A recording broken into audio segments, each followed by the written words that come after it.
law of Newton, which is the law of inertia. The experiment I'm going to do is the coin on a card experiment.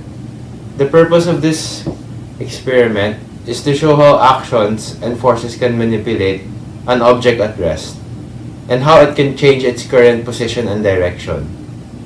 In this experiment, we're going to show how a coin's position is going to be dependent on the action and the force applied. So if I do this experiment correctly, the coin should be able to fall in the cup. But if I do it wrong, it's gonna go elsewhere and not inside the cup. So in this experiment, you need a cup, a coin, and a card. What you're going to do is pull the card, and if you do it right, it's supposed to fall inside. So this is how you do it. As you see, it fell inside. It fell inside the cup. Right. The law states that if the object's in motion, if is in motion, it will keep in motion. But if an object's at rest, it will keep at rest. Not unless it is not unless there's an unbalanced force applied. So we're able to see that here because there was an unbalanced force applied to the coin when I pulled the card, and from there it changed the direction and the object the state of the object where it is at by falling in the cup. Thank you very much. Hello, my name is Jason Ngo, and today I'll discuss to you Newton's second law of motion. Newton's second law of motion states that force is directly proportional to mass and acceleration. So both mass and acceleration directly affect the force acting upon a certain object. If you increase the mass or acceleration, the force will increase.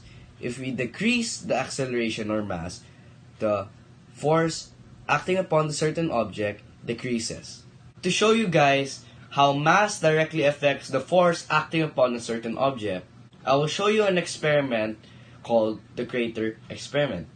So how the experiment works is that two objects will be dropped over two bowls of flour, and once dropped, the bowls of flour will create a crater, and the size of the crater will determine how much force had been acted upon it by the objects.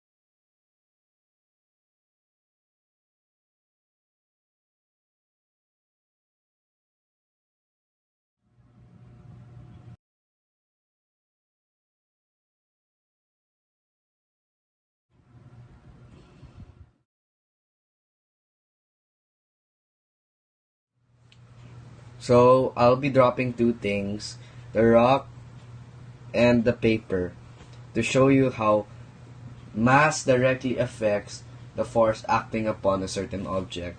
So first we will be dropping the paper.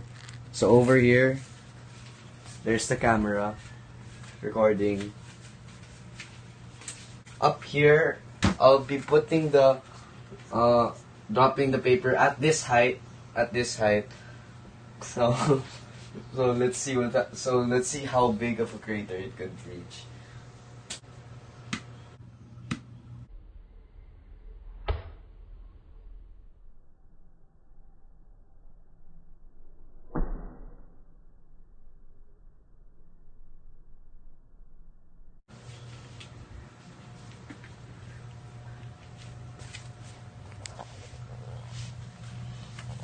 Let's take the paper out.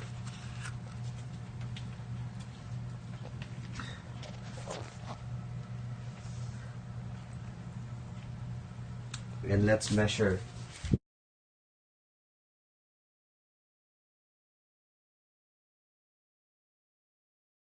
Okay, so that's the crater. So we can see that the crater is 6.5 inches when the paper is dropped on the floor. Okay, let's move to the rock. Okay, that's how big of the crater. Now let's move to the next bowl. There. Yes, let's move here.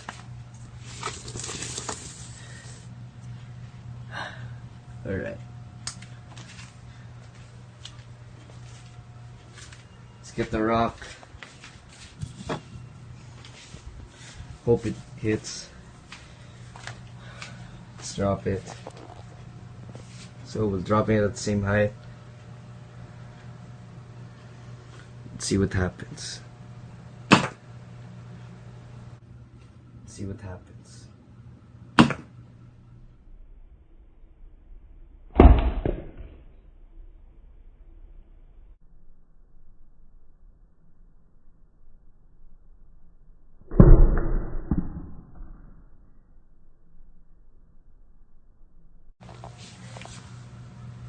Much more flour got out of the bowl, and that's a big crater that it created.